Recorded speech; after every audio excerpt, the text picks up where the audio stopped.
think obviously, Brendan's alluded to, things going on in the background, and I think he'd like them in sooner rather than later.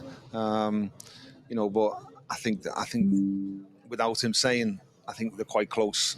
He obviously doesn't want to be respectful to other clubs because there's players that are involved in that. But I wouldn't be surprised if they're in the next few days. You've been involved in these negotiations. Will Norwich be watching that and thinking maybe we can add a little bit more onto this deal? It's a game of cat and mouse. It's Celtic want to pay as little as they can, and Norwich want to try and get as much as they can for the player. So, it's up to the clubs to thrash it out. I think obviously the player, from what we all gather, would like to come. I think Norwich are trying to get the best they possibly can for the player. And they're more or less always resolved, sooner rather than later for Celtic, because obviously Kyogo is an issue. He's come off as a precaution, but I'd still be worried the fact that it's the same shoulder that he seems to be having a reoccurrence with. Yeah. Yes, it is that. Although it was a fantastic game yesterday, the first half we were just untouchable. Brendan Rodgers did allude to the fact that we should have scored more goals, and we should have. I think Kyogo missed an absolute sitter when he puts it wide. I think he's got to be hitting the target. He hits the target with that, and it's a goal. It's as simple as that. But he put it wide with a fantastic run. Him coming off is a worry. And I've been speaking about that for weeks now, saying that, look, there's a perfect storm brewing at Celtic. Matt O'Reilly sold for 25 million. We'll get onto that in a minute, because there has been developments overnight again with Atalanta. But when it comes to Kyogo, he's either just an injury away from being out for several weeks, and we don't have a striker, and then Mikey Johnson comes off, and don't even get me started on the Mikey Johnson scenario. He's smashed in the face by the goalkeeper. You could see the swelling on his eye. There's blood coming out his nose, and VAR doesn't even look at it one bit. Keepers have got keepers are well looked after, aren't they? I mean, he was smashed in the face, but the palm of the keeper's hand, you could see he's going to have a cracker of a swollen eye. I mean, it was starting to swell up almost instantly. But VAR didn't look at it. VAR this season are reluctant to look at anything when it's coming to Celtic games. But anyway, the big man was then switched from Alan Stubbs to the one and only Kris Boyd. Yes, yesterday Kris Boyd is bemused. He's struggling to find out what Celtic are going on with when it comes to transfers, aren't we all? When you look at the deals that Celtic have done, and they've been very good at it over the years, I'm a little bit surprised that they didn't negotiate a deal with Adamida in January, or with Norwich with a price to buy. It was the same with Bernardo, and it's been the same Cameron Carter-Vickers. I think when you go back through the transfers that Celtic have made, because I think when we go back to January, and there was question marks over the Ida, but Norwich, he's went there, they've given him a platform, he's took it. And now all of a sudden Celtic are having to pay probably more than what they wanted to, because they have given him the platform to go and perform. I'm very surprised. It's not like Celtic, to be honest, that they haven't structured that deal. They might have, but it might be too much for what they want to pay right now. But I'm surprised that they didn't get that tied up, because there's no doubt that Celtic need reinforcements in that area. Kyogo has been fantastic, but I think we've seen it last year as well, where there was games where we thought, well, why is Kyogo not playing? But we've seen exactly why Ida was brought in. Command one at the end of the season. It's different. It's a different presence up there. You can go forward, you can hold it up, there's balls, you hold it up and then you've got runners off him. He's a big presence, you can put balls in the box, go and attack crosses. Kyogo will do other things, but I'm surprised that Celtic didn't get that one thrashed out in January. I think we all are, and we all know that two members of the Celtic recruitment staff lost their jobs over that situation. The Celtic won't come out and say it was over that situation, of course, and they'll say that there was other elements that were involved in the two members of staff getting put on garden leave until June, back, I think it was March, the end of March, I think it was. But anyway, let's listen to the one and only Brendan Rodgers and see what he has to say about the game yesterday. Yeah, I think for long periods in the game, we were very good. Easter Road's one of the toughest venues to come to in the league. So I thought we played with lots of control. Should have scored more goals. Weren't clinical enough in the box. But standard of our game was very good. Started the game as you'd want to start. So there was a little period in the second half where we just the game became too long for us, and we stretched, trying to go too direct too early, and that sort of stretched the game a little bit. But overall, I thought we were very good for the victory and played well and a lot for long periods. Yeah, do you look at that first half? It was quite rampant. Second half, good game management. Would that be fair, or is it something you wanted to be more clinical?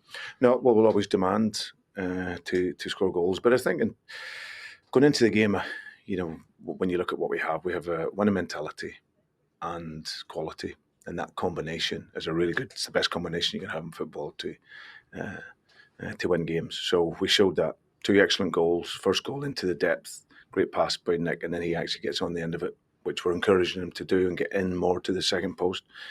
Good pass by James in, and obviously the second goal is the sheer quality. Sustained the attack in the final third, come out, and then Callum has got that massive quality. It was a great finish. So, but we had other chances to close the game out. Didn't quite do that, and but yeah, I thought overall it was a very good performance. You mentioned that first goal. It was early. It was good to get that foothold, but also the fact that you mentioned the link up between the 3 forward players all involved in that goal. Is that something that's pleasing too? Yeah, but we've showed that a lot of really good attacking moments since we've come back from pre-season. So yeah, and that connection will get better and better, which is good. But we're playing to a really good level. I feel playing with confidence, and like I say, to come here and win 2-0 is a good win for us. Kyogo was involved. He had chances. He seemed to be in the wars as well. When he came off, was he okay? Yeah, he had I think his shoulder when he went in. And obviously the guys just tried to put it back in again, but he's felt the pain, so we didn't want to risk that. So hopefully he'll be okay in a couple of days. Does that strengthen your resolve, or does that quicken any issue in terms of adding to your squad in that forward position? Well, hopefully. It's always been an issue for us, but like I say, we concentrate on the players that are here, and hopefully, like I said, by the end of the window, we can reinforce and strengthen the squad. Still so much talk about Adamida. Is that one you're getting closer towards potentially bringing in, or is that just an ongoing process? Yeah, it's ongoing. I have no update on it. He's obviously a player that did really well for us last year, but he's still a Norwich player. He came on for them yesterday, so I don't want to speak too much on that. So, yeah, we'll see what the rest of the window brings. Matt O'Reilly is your player. Mm-hmm. Is there any update, because there have been talks of further bids, etc.? What can you tell us in terms of Matt O'Reilly? Nothing much, really. There's nothing new. I'm not aware of it. I was asked before the game that there was another bid come in for him, but I certainly wasn't aware of that up until last night or first thing this morning. And whilst it's that, he's obviously playing very well for us, training very well, working well, and yeah, we just continue along that road until I get told something different. 2 out of 2. Mm-hmm. Pleased with the start, all in all, in the end? Yeah, very good. Very good. Different type of performance today. But played with a lot of control, a lot of quality. When the game sped up, we looked a real threat in the game and managed any sort of moments. Well, I think we had a couple of moments which came from us, maybe say giving the ball away and not looking after. But apart from that, I'm really, really pleased with the start. No, I'm really pleased with the start. But the thing that Brendan Rodgers just said was, yeah, Matt O'Reilly's still our player until I'm told otherwise. Now, speaking to my brother yesterday, and we were talking about the fact that it looks like Brendan Rodgers was in control of the transfer situation. But when it comes to it, I mean, if a bid comes in for 25 million for Matt O'Reilly, Brendan Rodgers is going to be told, that's it. The bid's in. The £25 million plus bid is in. He's gone. It's as simple as that. Will Matt O'Reilly have the opportunity to stay at Celtic if that was to be the case?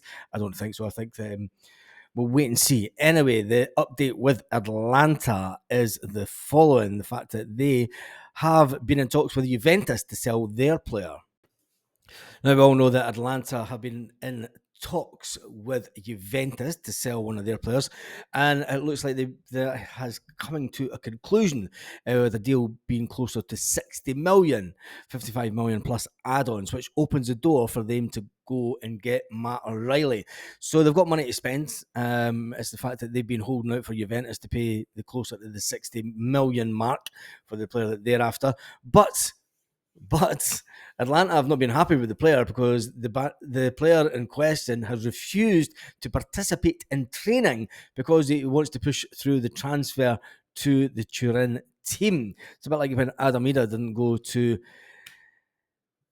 the training camp in Norwich in Austria. So, with that being said, if that happens in the next day or two, I think it will be the case that Atlanta will come in with a bigger bid for Matt O'Reilly. We all know the fact that they started off their bids at around about 14 million. And they then went up in increments of a couple of million at a time. They went in with a fourth bid at 20 million. Last night it was suggested, but it's been suggested this morning that they will come in closer to the asking price, which means that their deal must be on the way. That's according to Sky Italy this morning. We just want this one done and dusted one way or the other, don't we, as Celtic fans? There's no panic yet. I think it was a fantastic game yesterday. It did show that we are needing players in drastically. I think we could all see that. The bench isn't a bench that scares anyone, if you ask me. Although there were some, I mean, you've got Yang and that's come off the bench, Dies and Maida come off the bench. You've got Tony Ralston there. He's just a big bricky. Fantastic player, brilliant servant to the club, but there was no one that came on to make the team better. Dies and Maida comes on to make the team slightly better. Yes, he does that. He makes it better, but that we don't have reinforcements that people are going to go, look at that bench. You know, we just don't have that this season. And with that being said, we do need reinforcements in as quick as, especially in the striking department. Now, the camera has spun round to the one and only Stevie Clark yesterday at the game, and he must have been sitting thinking, Carmack, why could you not have done that in the Euros? Why could you not have done that in the Euros? And then maybe he was looking at Jamesy Forrest and thinking, maybe I should have played Jamesy Forrest during the Euros. It was said, I'd love to get a penny for his thoughts yesterday. And there was the little nod to the fact that Callum McGregor has retired and Stevie Clark is going to be missing out. Anyway, that's enough of him. We'll give you an update later on this afternoon. Celtic have obviously going to have transfer business to be concluded this week. We do need to get a striker in. It is absolute paramount that we get a striker in because Mikey Johnson's got smacked in the face. Kyogo has his shoulder dislocated once again. Seems to be an ongoing issue with his shoulder, and I think that's one of the reasons that we're not going to get a big bid coming in for the player, because in other leagues, if you look at the size of the players in the English Premiership, I mean, they're going to knock him out the way left, right and centre, going to go barging into him. And I think people in Scotland, I mean, if you just look at the game last week against Kilmarnock players were trying it all the time. They knew. It's like target Kyogo. They knew they're easily injured. You know, you know that they're easily injured, so the big defenders are going to give them a big shoulder charge to try and knock that dislocated shoulder back out again. Celtic need to get this Adam Ida thing over the line. There's been no talk whatsoever about the third choice striker. Please, Celtic, do not tell me that Mikey Johnson is the third choice striker this season. I think one of the best things about yesterday was the footage that was out there of Schmeichel when the Kuhn goal goes in. Obviously, the ball goes out to Jamesy Forrest. Kuhn comes in at the back post, and check the Schmeichel reaction. Schmeichel turns to the Celtic fans, absolutely ecstatic. Absolutely ecstatic.